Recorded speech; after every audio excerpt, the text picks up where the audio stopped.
welcome to class 7 of Spirit School, all about tinctures. I am so excited about this class.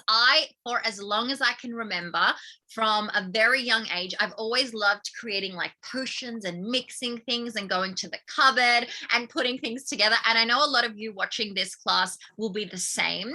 And I have a beautiful, beautiful guest, someone who I feel is like a second mother, actually. She reminds me so much of my mama. And the beautiful Phyllis from Infinite You Creations will be joining us today, taking us on an entire journey through her magic. Now, just for some context, Infinite You Creations basically creates these beautiful mists and oil rollers and art that is so filled with love and reverence and potency. I use so many of her products, like my entire altar is covered in Infinite You Creations, and I share it with everyone. I gift them a lot as well, because out of all the mists that I've ever bought and all the oils I've ever bought, Phyllis's are some of the most potent. I can literally feel their magic the moment they lay themselves on my skin. And I think that that's incredibly special. And I also know that a lot of that, or most of that, has to do with the energy she infuses in everything she creates, her magic, and it resides within her. So welcome, Phyllis, to this class. I'm so excited to have you. So Phyllis, just give us a little bit of a background. How did you even get into this? It was quite a while ago now. I think when I recognized that there was so much more to, people say the word energy, but there was so much more to learning how to feel the energy, was when I was introduced to, wow, you need to learn how to feel more, so feel the oil, rather than going, oh, that's such a lavender, or that's this, that's that, identifying them, but really learning how to tap into them and feel them when like a whole new world opened.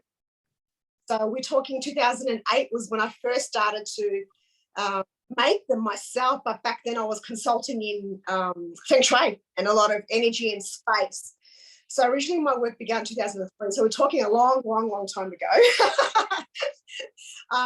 But slowly, I was actually telling people, okay, great, so you need to introduce this color into your space, and you need to introduce these oils, and this is what you need to do to change your state, to change your being, to change your space, yourself. And I'd write the reports and go back and agree, gee, no one bloody listened.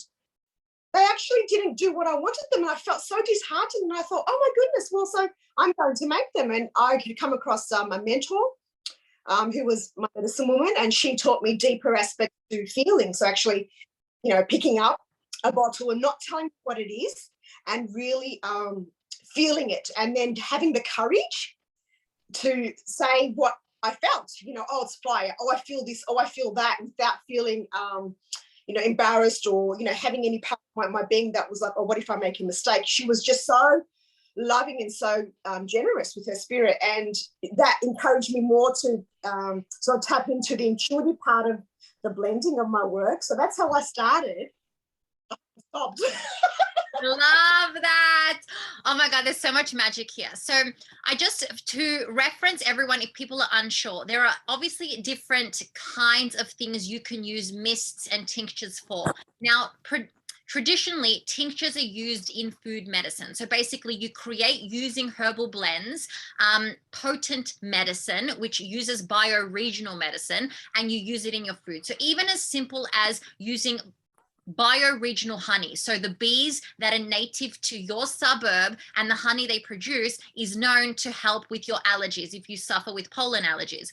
And that's essentially what tinctures are. Now, tinctures don't just have to be ingestible, but I should note a word of caution. If you are making them to use as food medicine, make sure that the ingredients you're using are digestible, that you can actually consume them, because a lot of the oils that you buy commercially aren't always able to be ingested. So just be mindful of that for everyone who's creating these. But in my world of tinctures, it includes food medicine, but it also includes mists. It also includes body rollers. It includes anything that is infused with magic. So just to reference that, if for anyone who's watching, okay? Another example is You know, like I grabbed bioregional honey and I put in ginger and lemon slices, and that then becomes a syrup. That is medicine, right? Every time I'm not feeling well, I just put a tablespoon of that in my tea, and like literally an hour later, I'm just like buzzing. So that's the kind of tincture we're talking about. But today, I also want to really dive into the mists and the oils to just understand it. I'm going to also add another thing before I pass the mic to Phyllis again. And that I really want everyone to understand that although there are traditional rules that exist within communities, whether it be tribes, whether it be your own family, whether it be, you know, the medicine women that you connect with in this lifetime, or the medicine men, it's important to also know that the codes live within us. So we can channel the divine wisdom that exists within us. And that's where the intuition plays a role. I often, with my illumination container, we do a lot of channeling work where we channel the recipes that have come from our ancestors. So I ask my great-great-grandmother to offer me the wisdom and give me the recipes from our ancestors to create the medicine. Because the other thing that we also need to be mindful of is even where you're born or your heritage plays a role. Me being of Mediterranean descent tends to mean that a lot more of the Mediterranean medicine works best for me, right? If you have African heritage, then a lot of the African medicine would resonate more with you. And you know,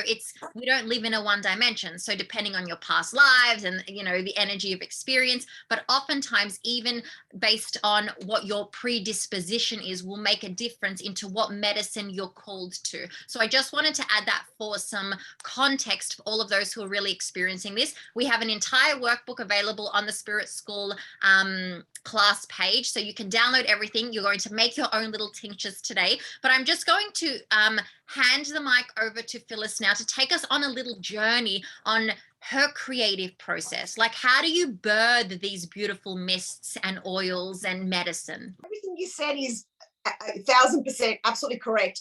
And what I want to say is, when talking about bioregional, something that I want everyone that's watching to really pay attention to is, too often, of course, because we're on our phones and everything is so available to us, that we have forgotten to sort of be a bit more mindful and present where we are. So I want you to sort of go outside before we start talking about anything, sort of like go outside and see what's within your vicinity, what's in your garden, what's close to you. And I want you to pick it, because if you want to learn about mists and oils and all these things, you're missing a very, very big step to the beginning of how it all begins, which is the raw medicine, as you're talking about. So I've actually gone out and I picked for you, for our class today, pine. Just very quickly, pine. I've got some juniper berries. I've got some jasmine and lavender, which most of us know what lavender looks like. But the reason why I picked them is because this is what's in my vicinity. And so, you know, on our walks and on our daily life, it's like if you are inclined to learn more about this, it's very important that you tap into what's around you and what's available, and then you can ask questions exactly like what you're saying to those that are still living within us, and maybe not, to say, hey, what do we do with this? Because with medicine, to me, like a lot of the times, like my rosemary, then I would basically, we'll get into it later, but that can be used with food, and you can dry it and burn it as an, you know, in the space, but you can also eat it as well, you know, on its own, or crush it with garlic, or, you know, there's so many variables before we touch the actual essential oil, which is that we pick a bottle. So before it becomes an essential oil, there's this really critical step, which I just wanted to add, because it's really important. I feel that in a lot of aroma, and because of my training, and I've been trained for a long, long time, aromatherapy wasn't ingested as it was. You ingested the original herbs, which is what I'm holding. You didn't take the bottle, because in order to extract the oil from the plant, you know, you have something there's a step before that. So we want to be really clear, and no, you don't take essential oils in your body. You use them for on your skin, in baths, all things, but go back to the original source. Oh, well, would I eat the geranium? No. Would I eat? No, but I can eat the lavender and I can eat the rosemary, you know, these kind of things. So I think I'm finding more and more now, as, you know, we've gone into oils becoming a lot more mainstream, and their uses, it's really important to go, okay, let's just go back a bit. I love that. And you're right. Like, how, and asking the critical question, how would our ancestors have used this thing, right? And, you know, as simple as like, even like aloe vera, right? Aloe vera, you know, you've got all of these tonics and these juices and these things, like literally take the aloe vera plant, cut it, put it on the wound, and it heals. And you can ingest it directly as well. You don't even need it to be diluted. And as you're right, the more anything is processed, the more it dilutes its potency, right? And it changes the efficacy of the medicine, and you use it for different things. So you're right, a lot of aromatherapy, my mum too has been in aromatherapy, was topical use, right? It was, you know, for the energetic body, not for the internal body, and it offered different kinds of medicine and remedies. And that's why, you know, there's a reason why you don't go and scull bottles of poison and things like that, because, you know, they're used for different things, and yet they'll kill germs, etc., on the outside. So I love all of that. I love even the idea, like all of us, and there will be an activity in the workbook where you go outside to your back garden. That's the beginning, all right? And you pick things. And if you don't necessarily have a big garden, it's like, okay, so in your neighborhood, right? So in your neighborhood, what can you find? Like, have you ever passed your neighbor and there's lemons hanging over the edge, and you're just like, well, a lemon, there you go, as simple as a lemon. And a lemon is diverse, right? You've got the juice of the lemon, the seeds of the lemon, the rind of the lemon, the skin of the lemon. There's so many different uses for a lemon itself, and there has a lot of healing properties. So it's incredible. All right, so let's continue on this beautiful journey on how the idea of each mist slash oil slash tincture is birthed within you. What calls you? Is it just an intuitive hit? Because my entire intent is always like problem solution based. There's something here, it's not balanced. I can feel it, I can see it. Okay, so what can we do with going back to our plant allies? They're our best friends. You know, what can they do to help us in this instance? How can we change it and then make it into, it's always about balance. How can it be then better balanced? You know, it's like something's not right. And we all know, okay, I've woken up, I'm not feeling quite right. I've got a bit of a headache. So, you know, even just simple things, how can you, what can we use to change that? But natural. And that's just the way my mind thinks. But often, because I'm really like, I'm always like really hyper and excited. I'm a very sort of happy up there sort of person now, because I've healed a lot of the things, you know, that have happened to me in my past that have allowed me to be very current now. So things inspire me. So that's originally I created an energy clearing blend. And the intention for that was clear the space, clear the person. And then, of course, going back into space, and I'm like, oh my goodness, we need one for the bedroom, and that's going to be a completely different scent. And it does not stop. And I've got probably 40 or 50 now. So it just slowly, as it's not so much me, I've experienced, as I experienced them, you know, then I'm like, oh, my accepting and letting go blend was a massive one that came to me. All of them have a story. And all of them are, like, I believe, divinely, you know, created, and I just feel it.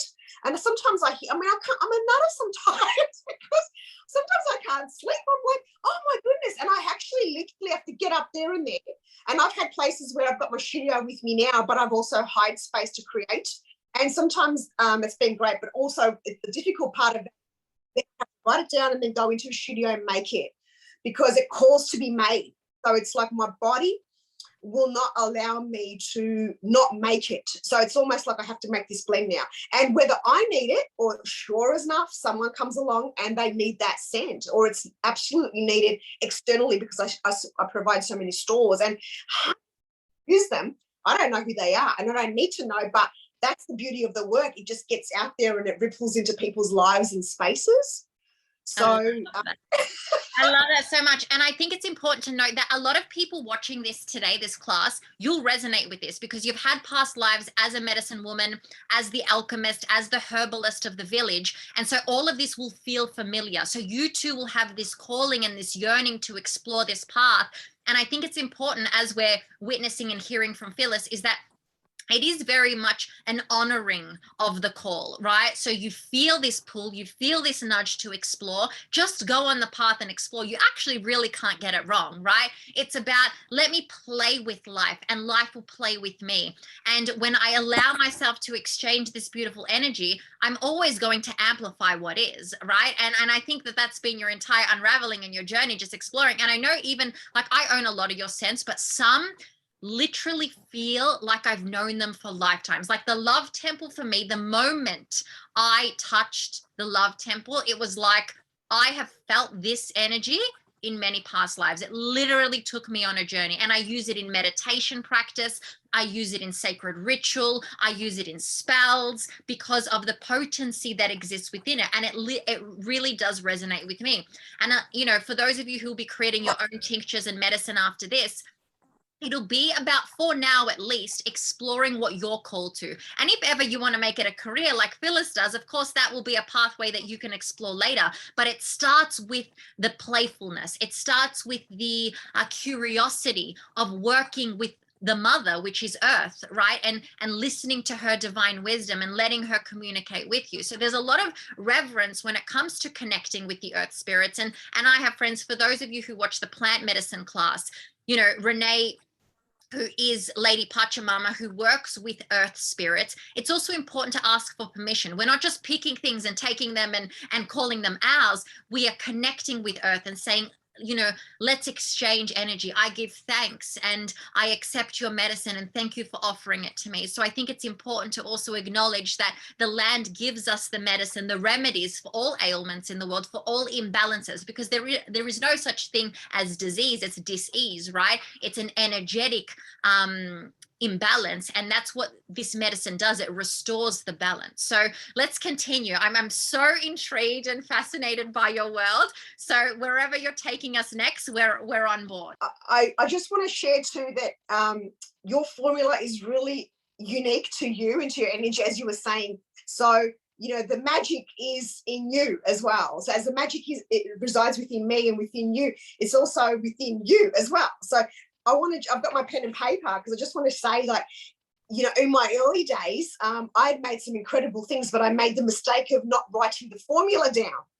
I mean, drop by drop, exact the specifications of what you put into it. Because if you go back later to try to replicate that because you loved it, trust me, it won't be the same.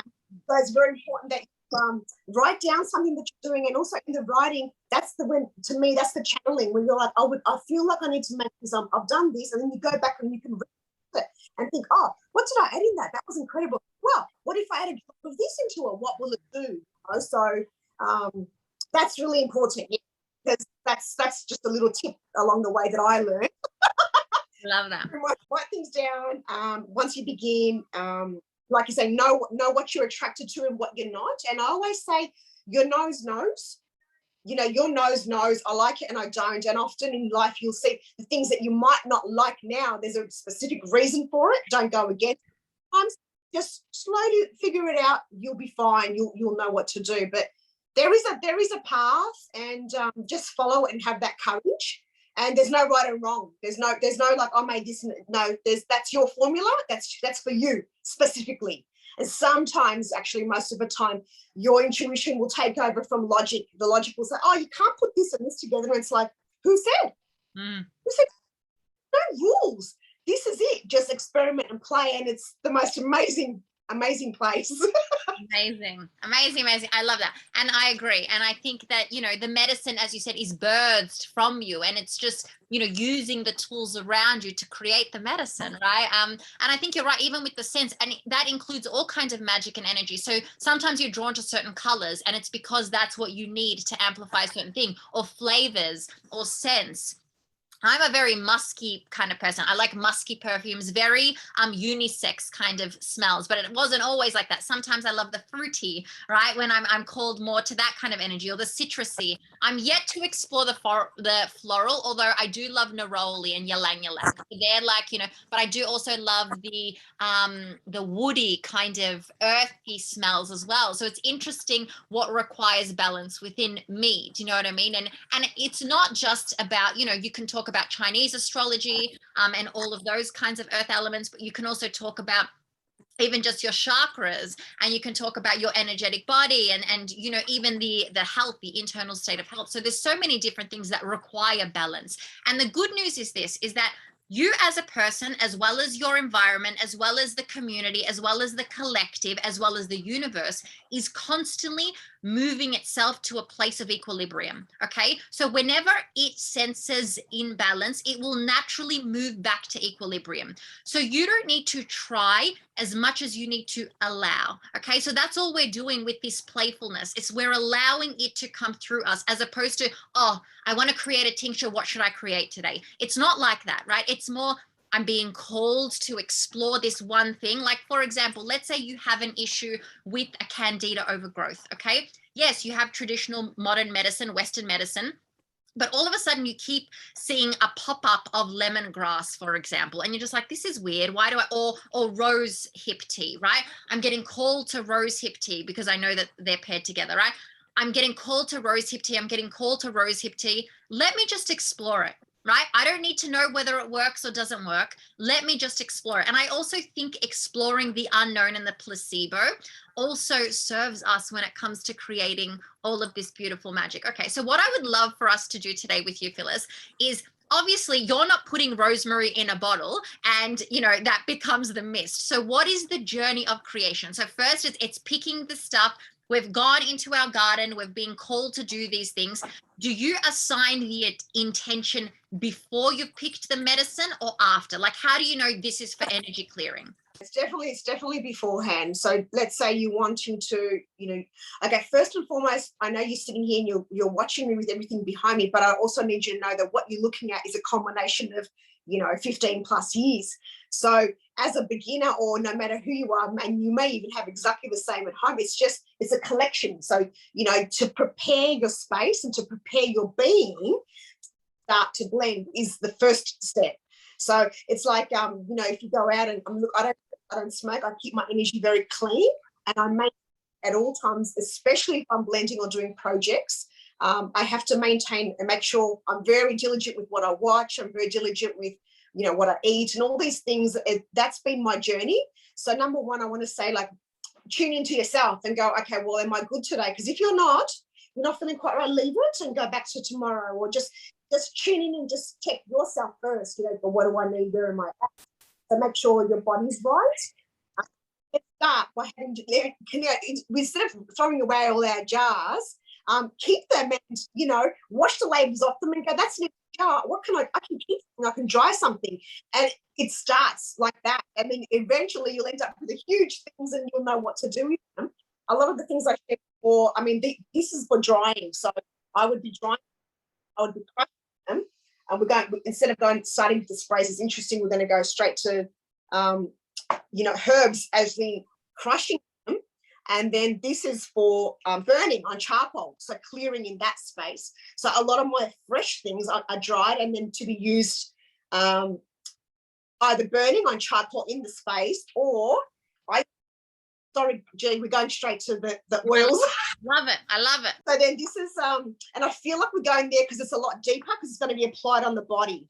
So, you know, so you need to then go, okay, so if I'm going to crush something and I've got something, what am I going to do with it? So if you want to clear your body, then you're looking at a lot of the energy clearing herbs. I have them already made, already done, crushed, but you can infuse them in an oil. So then the process would be choosing your selection. So it has to be something that's going to invigorate you, clear you, uplift you. And that's, you know, you'll learn this along the path of what you need. I mean, everybody's going to be different. So if you feel like you need to add something to it that it doesn't say, that's not necessarily clearing it, who says it's not? Because that's what your body requires. You know, your body's chemistry says, I need that. And that's something I've learned with intuitively blending for people. Sometimes it's so far-fetched, it's like, whoa, that's completely different. It's fascinating because that's what the person requires, you know. So, you know, you're basically taking them, but they must be dried. For what I do, I don't use fresh, because we always have the issue with the bacteria and longevity of the oils. So if you're doing anything fresh, my advice is always keep it in the fridge and ingest it. So take it internally. But if you're doing it for the body, it needs to be dried, and you've got to make sure it is. So I just wanted to. And how do you dry? Just for those who have never dried a plant in their life, how do you go about drying your plants? So you basically, I like white. So you need to have a white fabric. Always think about the colors that you're choosing. If you're trying to dry lavender, you can have a purple fabric, but always check your colors. I like white because white to me is universal and it's like the lightest of colors, you know. So have a nice white fabric, and then so place your, take the stems off, the leaves, whatever, and just leave them. You can do sun dried, or you can dry them inside your home, but make sure that where you're drying your herbs, this is sacred. This is, you know, these are a combination of the sun and the moon and all the elements. It's gone through an immense process, like to be with us. And so there's that a lot of reverence to be like, oh, thank you. Like, I'm going to put you here and talk to them because they're alive. We're not crazy to talk to our plants, you know, they're alive. And put them down, and then they will dry inside the house. And make sure, again, where it's been dried, it's dust free. And, you know, so again, with that saying that, we're kind of going into more of the sacred space part, because, you know, make sure you've got a little spot if you want to get into it. You know, if you don't have a little spot, make sure you're prepping yourself to have a little area somewhere where you can put little herbs and it's sacred to you. That must be dried if you're going to go into the oil. And then you are basically mortar and pestle. So I've got one here just to show you. It's quite heavy. You don't have to have a huge mortar and pestle. You don't have to have one at all. You can just use your hands if you want to, or you can use anything heavy and just crush the herbs into it. But there is a process of the circulation of the grinding of the herbs. So you're sort of using your body and you're using your hands, your mind, your heart, and you're really putting yourself in. And then you're setting that intention for, I need this oil to do this. Whether it's for you, or I usually feel like, I mean, I never do anything just for me, because it's not for me, it's for everybody, and we're all connected. So if I'm making something, a blend, like this blend that I've chosen today to show you, that was the soul, spice of life. So that's got all the spices in it, and there's the spices. So, you know, our cinnamon, our clove.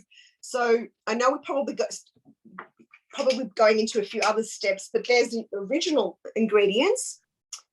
You can see them in the jars, and then they're crushed and then they're placed into the oil. So they need to, I was taught to moon cycle. So 30 days, you know, and I love to keep them in the jars because they look beautiful. And why would I waste that beautiful organic matter that's in there? You know, that's been sitting in there and it's brewing. And that to me is special, and that's full of life force. So the bases are going into the oils, like the base. I've got some empty jars just to show you, like, you know, you need something to obviously put it in this. I mean, your roll on. This is the base of the oil now that I just shared with you doesn't actually have essential oils in it. So the base is where you're going one step beneath, because remember we shared before about how important nature is. So we want to go to nature and go, thank you, we need you, because obviously everything comes from the earth. So we need that to hold of our perfume. And in the perfume, we've got our base, we've got our heart, and we've got our head. We've got these different notes. But as an oil perfume, the base is not just putting, here's an oil. I could just take an oil, and that's almond oil, and put any of the essential oils in there. But I've missed a huge step, because I really have just kind of like, it's shop brought, right? I didn't actually crush that chamomile. You know, I've just picked up chamomile. You know, I didn't crush these. I didn't put myself into it at all. I feel for me, it's very much being very lazy and cheating by just going, I'll just take it and put it in there, and that's it. It'll just do its job because I had that intention. It's like, no. Stop, slow down, take a deep breath, really think about it, go back to its source, always go back to its source, and then try to locate as close as possible to its source, and then use your body, use your mind, you know, and kind of put these things in first before you add the oils, you know, crystals or other things that you may want to include. So then you're putting that on your body. So, you know, you're working with so many layers here. If you just do essential oil, you're working with just one layer. But if you can go into the oils, then you go into the colors, then you go into the herbs, you go into the crystals. See, already we've layered it up layer by layer. So that's my method. That's super powerful and potent. And I think it's also important to note, Spirit School has always been about magic mastery.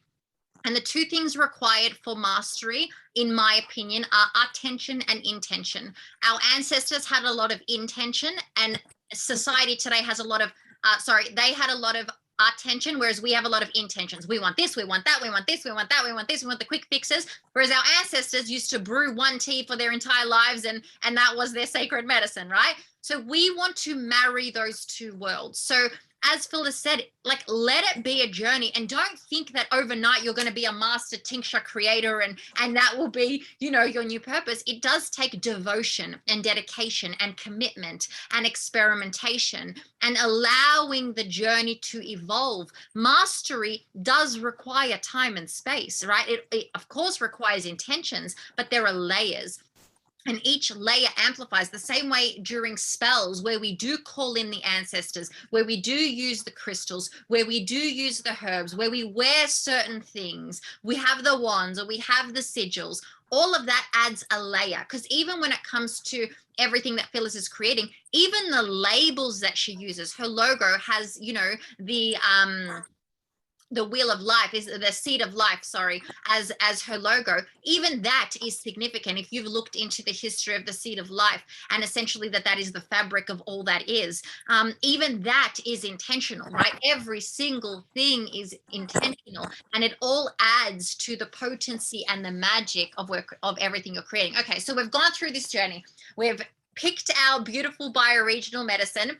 We have called upon it through our intuition. We've dried it. We've spoken to it. We've connected with it. We've loved on it. We have then used it. We've crushed it again, using this beautiful magnetic energy of the body, infusing it with intention, with love, with magic, with ancestral knowledge and wisdom. We've then infused it in oil. So you did mention almond oil. Are there any other base oils that you recommend? There's a few, and the reason why I use almond oil, I buy organic almond oil, because to me, because I'm selling and I need it to make sure that it's going to last us over time.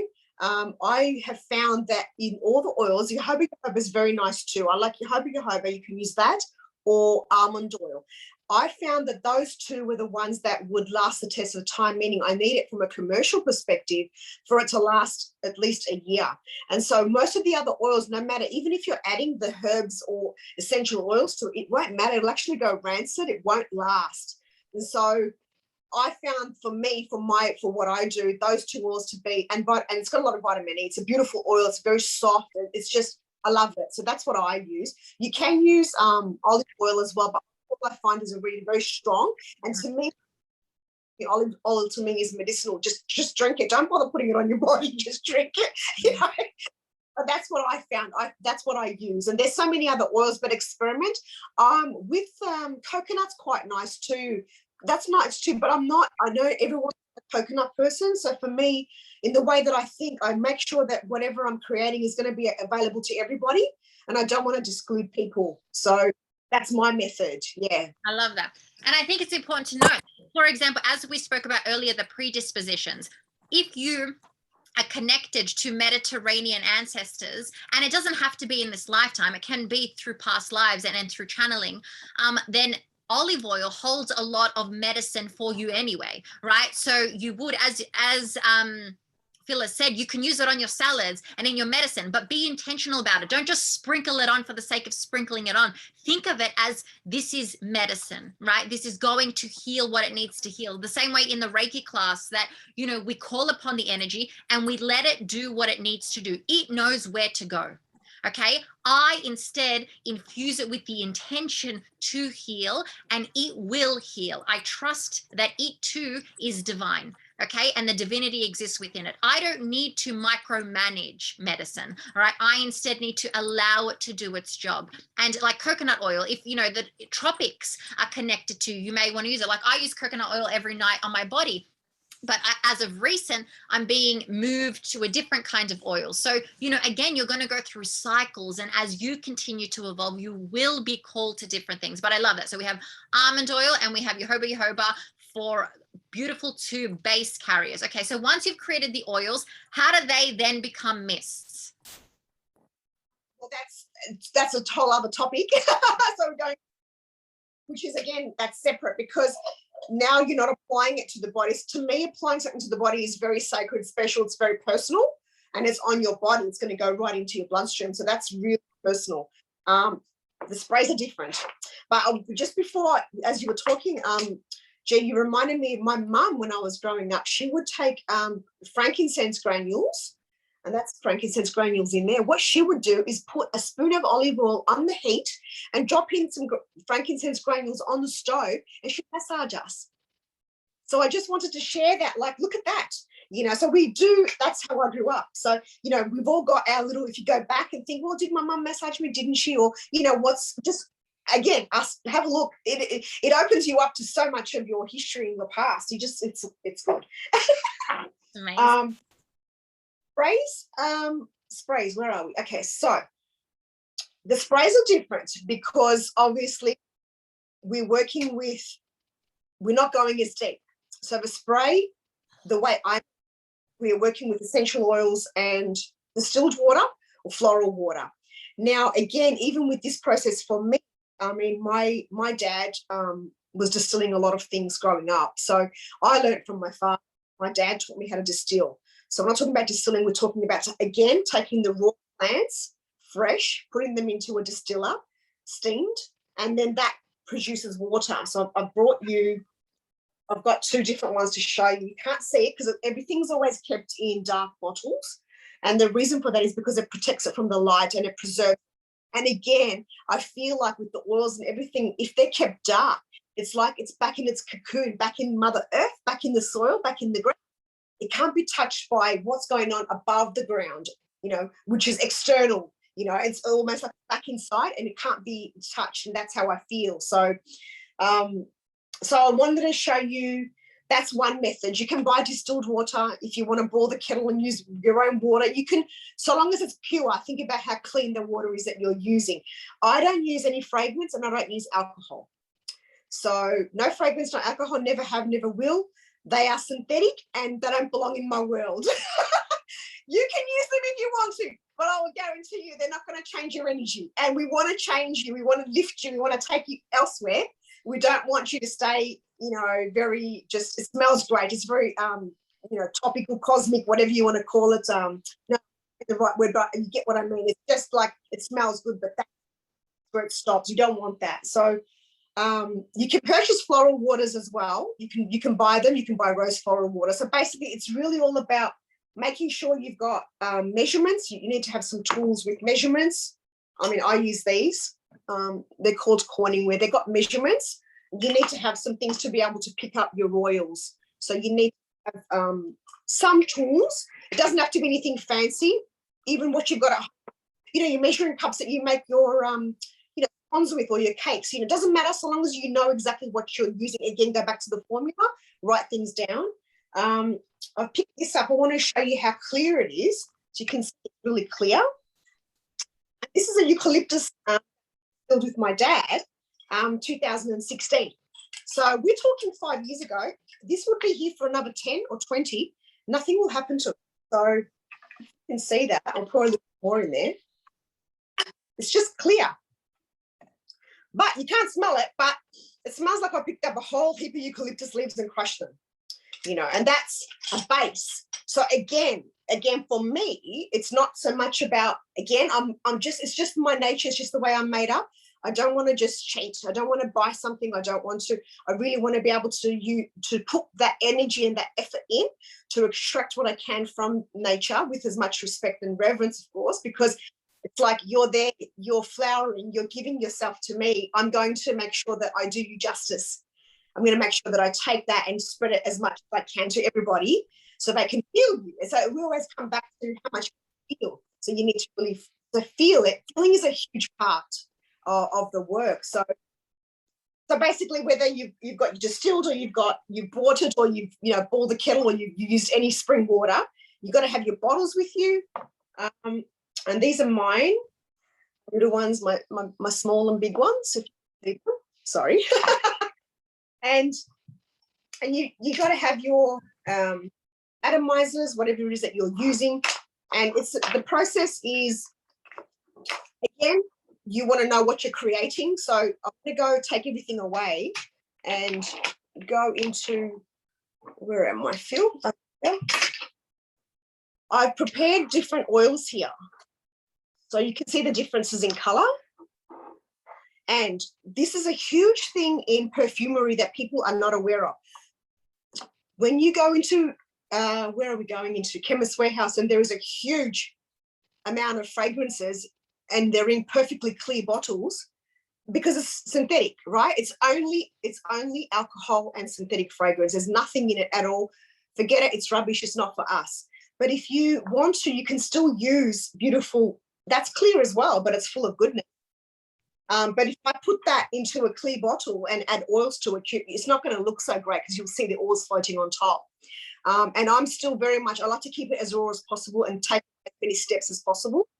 So you can buy things to mix things and do all of that, but I still prefer to keep it simple.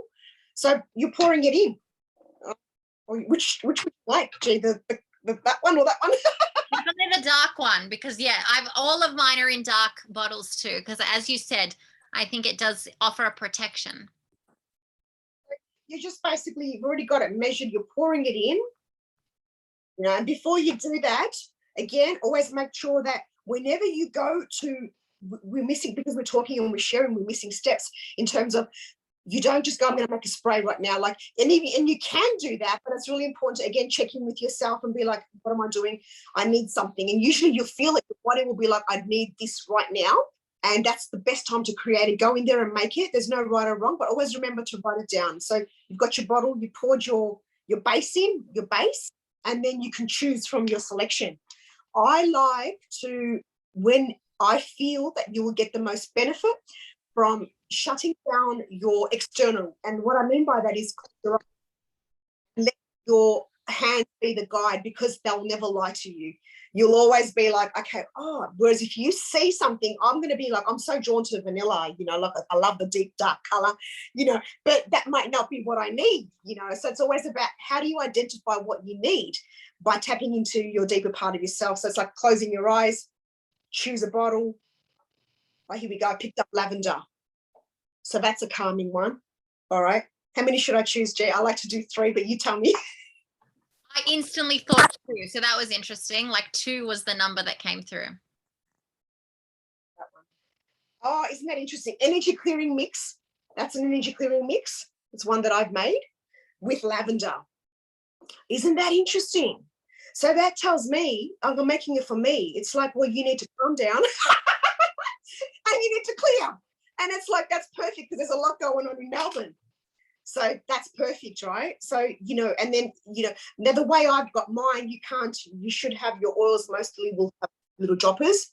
And so you'll identify 1, 2, 3, 4. But, you will just pick it up the way I have mine. So just using my little tool and just doing,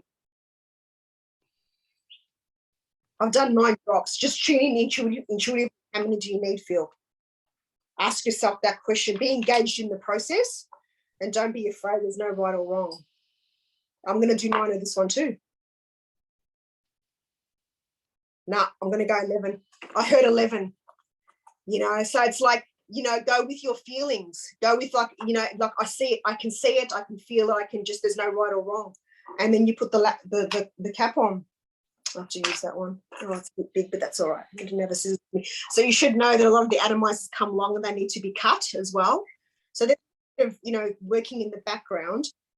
Now, once it's made, I haven't put crystals into it. If I'm doing a clearing, see, I would complement the blend with crystals as well, because again, we're going distilled natural herbs, essential oils, and then going back to nature. So I've got amethyst, and I've got some black tourmaline and blue lapis.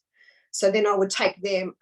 Your hands are really important. One of the biggest things that we miss is not working with our hands. Like, our hands are magic, and there's a lot of power in our hands. So just sort of rubbing your hands together, bringing that energy back to you. Take a deep breath, connect, and then touch. Don't be afraid to touch. I mean, I'm kind of over all the wearing gloves and things. It's not quite, my hands are clean. I've washed my hands 1,000 times. When I'm blending for other people, having said that, I don't use my hands directly because that's hygiene, and it's also you want to be mindful. So I didn't count that, see, because I was talking. I think there was 4 or 5. And then the same with the other crystals. So just place them in the bottle. So there's a lot of everything done by hand. You know, place in whatever you feel you need. You don't have to count every step, but it's important to know the formula, because once you smell it, you won't be able to replicate it if you don't write it down.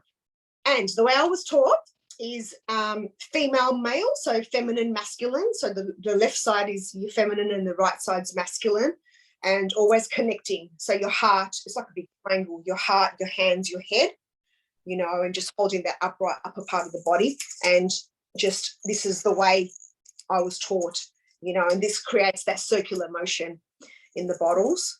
And then spray. So let me smell that. Oh, that's quite light. That's quite nice. It's very light and very nice. I love that. That was so exciting. Like, I feel like you and I could talk all day. I think it's important as well for everyone who will be creating their own, that this is medicine, right? So we don't need to lather the oil on the body like it's like actual oil, right? And we don't need to spray every corner of the room. You can use it the way you would use medicine, right?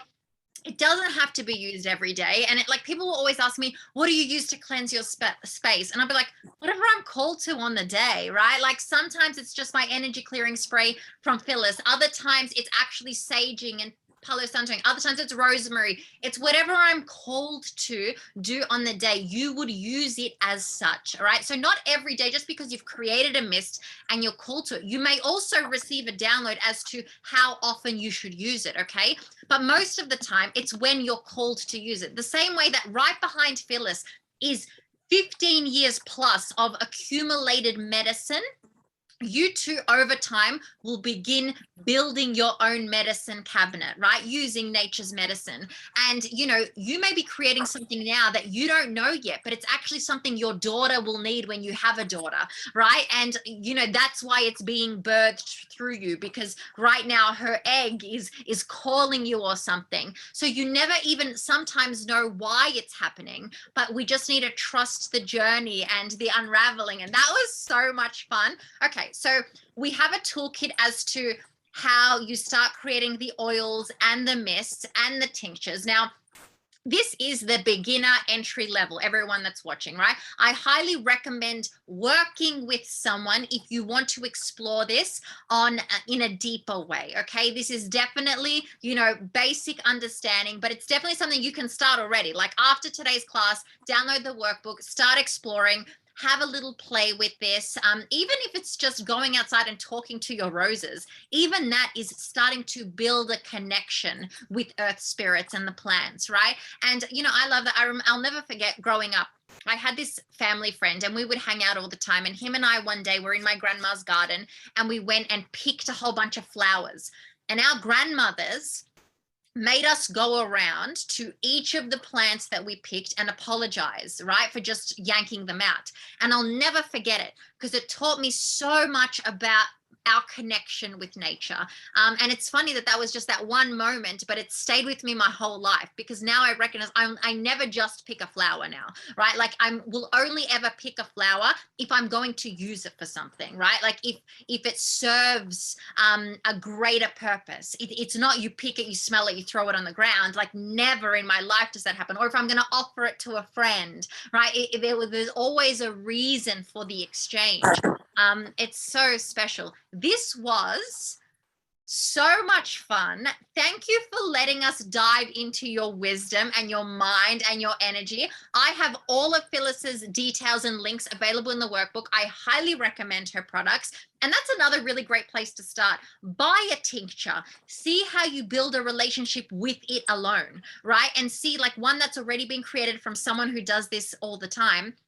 And see how your body calls yourself to use it, right? Like, I've learned a lot just from the oils. There are some that I've bought that I haven't touched even once. And I'm always like, oh, that's interesting, right? Was it my ego that bought it? Or am I supposed to gift it to someone? Because oftentimes I'm called to gift them to other people. right? That's not spoken about is that like everything is it's teaching, it's learning. So as you're purchasing, as you're buying, like, you know, from me, from you, like whatever it is that you're doing, like there's knowledge in the bottles, they're alive. And so with that, you just don't know what thoughts will come to you or what inspiration or what will leave you or what will come. Like there's just, it's part of your journey to explore. You know, if you feel good, go for it. It's there's lessons. Yeah, Absolutely. And this is the beginning for everyone doing this class, right? It's the beginning of the journey. And we want to start somewhere. And this is a very beautiful place to start. So thank you so much for allowing us into your space, into your energy field. We honor it and we honor you and the divine wisdom that flows within you. And I want everyone watching to know that none of us are holier than thou. Everything that Phyllis has created is because of the devotion and dedication that she has offered over her lifetime. And you too can begin the practice now, right? If that's something you choose to explore. And it does live within you, right? Because we've had many lifetimes doing many things. And mastery, if we've mastered something in a past life, it literally drops into us like that. And it becomes easier and easier to tap into the energy. And if you're not called at all to explore, you know, tinctures and mists and oils, then don't, right? It may not be for you right now. But if it is calling you, like, how exciting. This was amazing. Is there anything else you wanted to say, Phyllis, or are you? Yeah, I want to say that I was a florist for 10 years as well when I was raising my little girls. So in the floristry, I had learned, I'd become disheartened the fact that there was no connection with what was being sold and potential was. And so the more I went into its feeling of the plants and the herbs, the more I could realize that, well, there's no justice being done to something being commercially, you know, made just for its sale purpose. So there was a huge disconnection there. So I've learned a lot. And you know, I started small because I was a single mum of 2 girls. So I started like a little bottle, a tiny 5 ml bottle, you know, gradually each time I could save up and have more money. So don't let where we're at right now, people have got work and people don't have work. Don't let finances stop you in any way, shape or form. Just if you feel it, start with something really small and slowly build it up. Just persist. It might not be today, it might not be, just hold that thought within your being, and things will find you. Just so long as you hold it, it'll happen naturally, and it is magic. So yeah, so good luck on your journey and just have fun. It's really amazing. Oh my God, I'm filled with so much love. Thank you all so much for tuning in to this class. It was seriously, it's one that I'm going to rewatch so many times because loved all of that. I love Phyllis. As I said to everyone, she reminds me of my own mother. They actually know each other. They're literally like, and her daughters are beautiful. For those who have watched the Crystal class, that's with Adele, who is Phyllis's daughter. So, you know, we have the connections and everyone has their magic and brings it to the table. So it's so beautiful. And I recommend, as I said, everything in Spirit School is connected. So you would watch the crystal class and take in the knowledge and wisdom of the crystals and add that to your tinctures and your mists, right? To help infuse them. So everything is connected. This was so beautiful. Thank you, Phyllis, for being here. I will see all of you on the next class, and happy creating. Enjoy.